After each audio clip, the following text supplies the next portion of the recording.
Connecticut lawmakers OK election monitor for Bridgeport after mayor race tainted by possible fraud. HARTFORD, Conn.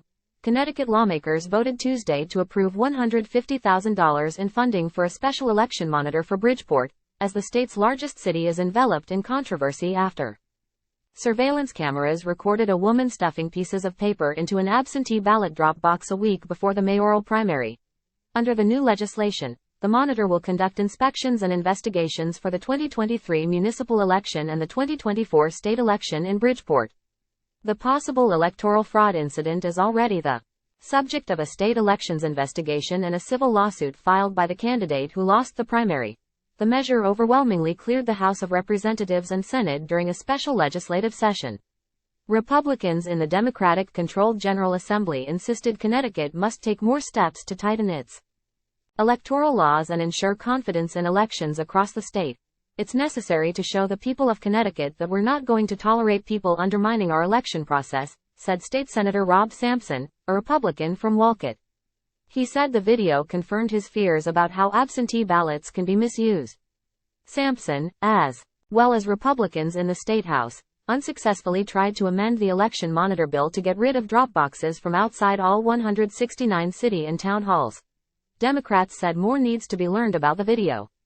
They also contend that getting rid of ballot drop boxes would disenfranchise voters in other communities who've come to rely on the boxes, which were first installed during the pandemic as a safety measure.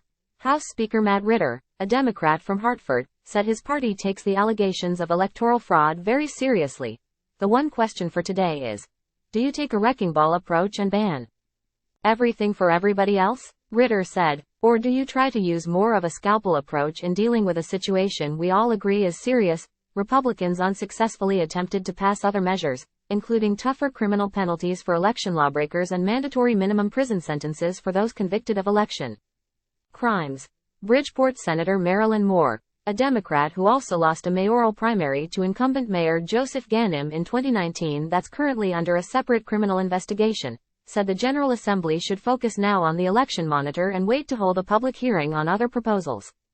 Time equals 400 Ms. greater than the $150,000 for the election monitor had been approved earlier this year for the 2-year position, but it was mistakenly sent to the wrong state agency. The bill, which awaits Governor Ned Lamont's signature, also moves up the date of Connecticut's presidential primary from the last Tuesday in April to the first Tuesday. Another measure that had received bipartisan support in the regular legislative session but failed in the final hours. Connecticut will now join New York and Pennsylvania. Leaders of both the state Democratic and Republican Party hope the move will lead to more campaign visits from presidential candidates and subsequently give Connecticut voters a greater say in the election.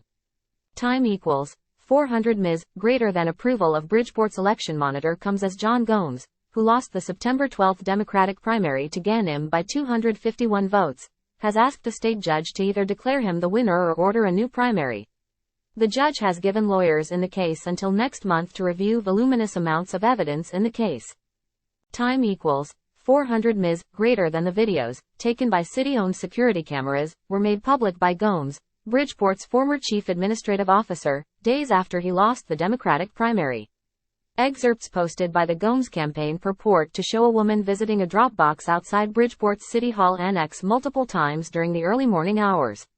Under Connecticut law, people using a collection box to vote by absentee ballot must drop off their completed ballots themselves, or designate certain family members, police, local election officials or a caregiver to do it for them.